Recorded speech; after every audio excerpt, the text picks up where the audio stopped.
It's absolutely mind blowing to think that we're up to week 6 already in the NFL season.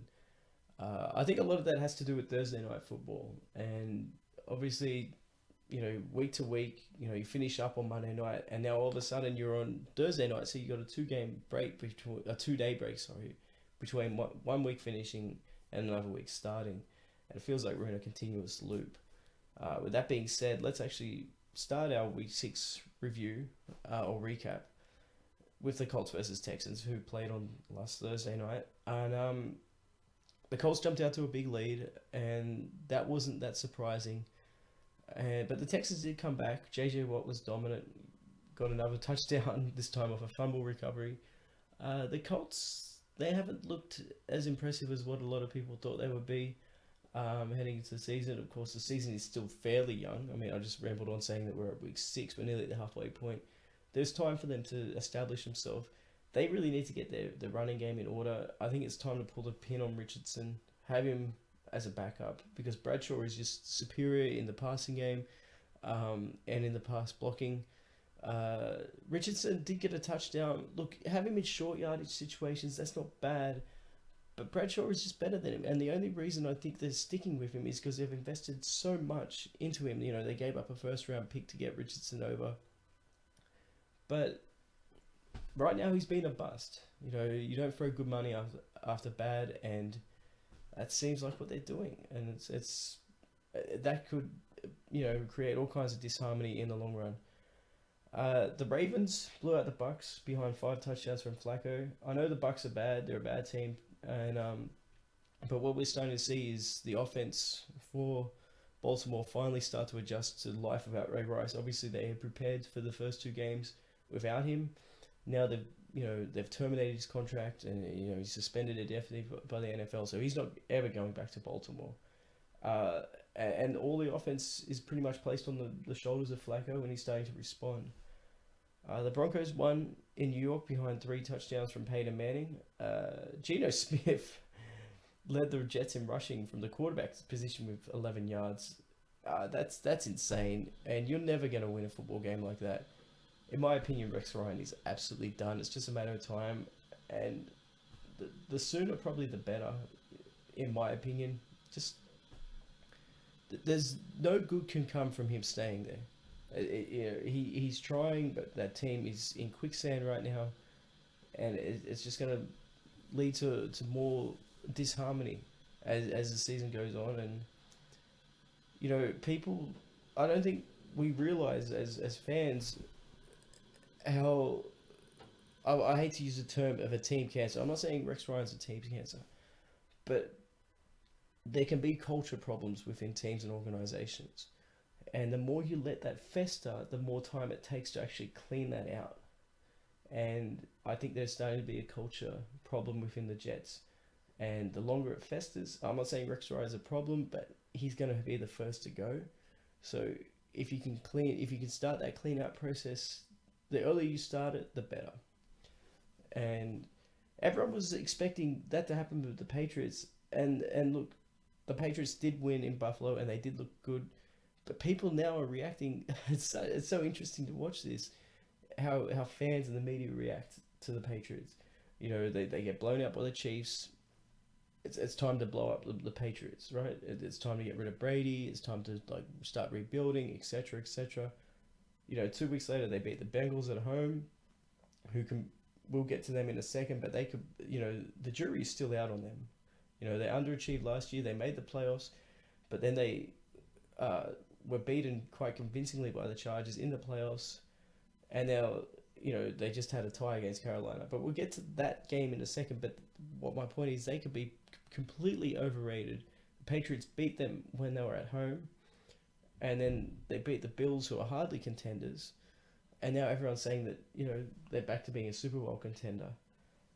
I disagree with that. I think the Pats are who we thought they are, to quote Dennis Green, and they're mediocre.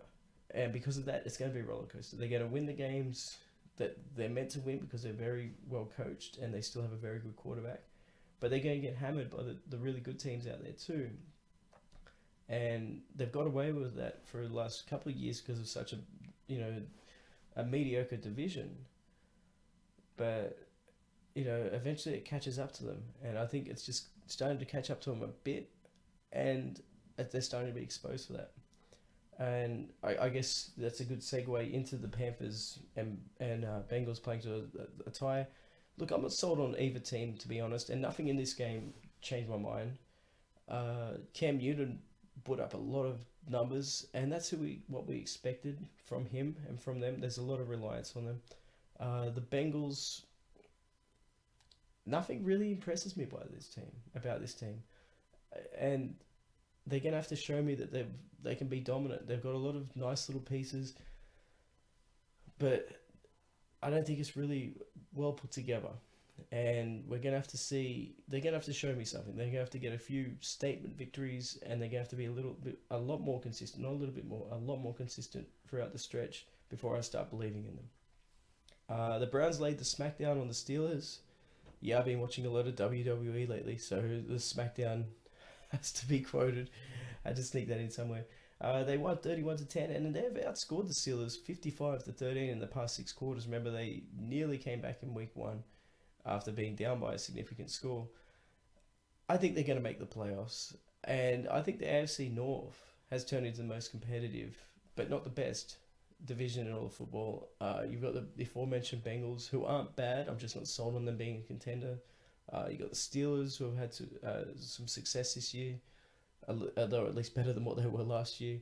The Ravens, and you got the Browns. Look, you can pretty much cover your eyes and just pick one of those teams, and the odds are you'll you'll have just as good of a chance of selecting the division winner as an expert analyst will have on it. So it's very interesting what's going on there. What else is interesting is the Chargers moving to 5-1, and I think it's about time we started to seriously consider Philip Rivers for the MVP award. At this stage, obviously, a long way to go, but I think the Chargers are the best team in the NFL right now. They dominated Seattle. Everyone's really jumping up and down by Dallas's victory in Seattle, but what we saw with the Chargers, that's been forgotten, and it was kind of like dismissed almost. But I highly rate the Chargers. I think they're going to go to the Super Bowl. I think they'll represent the AFC. The way that Philip Rivers has been playing the last 2 years has been phenomenal, and I think it's, right now he would have my MVP vote. And it wasn't that long ago that we were actually saying that about Aaron Rodgers and the Packers. Well, obviously not the MVP award for the Packers, but, saying that they were the best team in the NFL. They were able to squeak out a road win in Miami and keep their lead in the NFC North. I think they're going to win that division. They just have that killer instinct, and the Bears and the Lions don't have that killer instinct, especially at that position. And I think that's what's going to cost them. It ended up costing the Bears last year in the final game of the regular season. I think we're going to see the same thing. And the Eagles brutally took care of the Giants 27-0. But all the noise from that division has been centered around the Cowboys and that road win in Seattle, which was impressive, but it hardly makes or breaks the season. I'm a bit hesitant on saying that the Cowboys have turned the corner, but you have to be an idiot to not realize that they've addressed their biggest problems, which was the offensive line and was their defense. Their defense was the reason they actually won that game in Seattle. So give them all the kudos in the world for going into Seattle and winning. But for an unproven team, and let's be honest, the Cowboys, despite being a veteran team, they are unproven. For an unproven team to get a win like this, which is garnering all kinds of attention, how are they going to react to that? And that's a question we've got to ask. And quite frankly, I'm not sold that they're going to handle that pressure and those expectations all that well. And despite overcoming a 14-point deficit, we're still waiting for the 49ers to make a statement this season. Obviously, the 14-point deficit is reference to the game against the Rams in St. Louis. They've become somewhat stale, and I'm not sure if Kaepernick is capable of being a dominant quarterback. It's interesting when they traded Alex Smith. Not just traded Alex Smith, but benched Alex Smith. Everyone was really adamant that he was going to take them to the next level. Reality is he hasn't. They made the Super Bowl, but Alex Smith, if you had Alex Smith on that 49ers team that made it to the Super Bowl and played against the Ravens, I've got no doubts in my mind that 49ers team would have advanced to the Super Bowl as well. Since then, they've somewhat underachieved, especially this year. So I'm not sold completely on them being a dominant team, and I'm not sold on them even making the playoffs when you look at that division.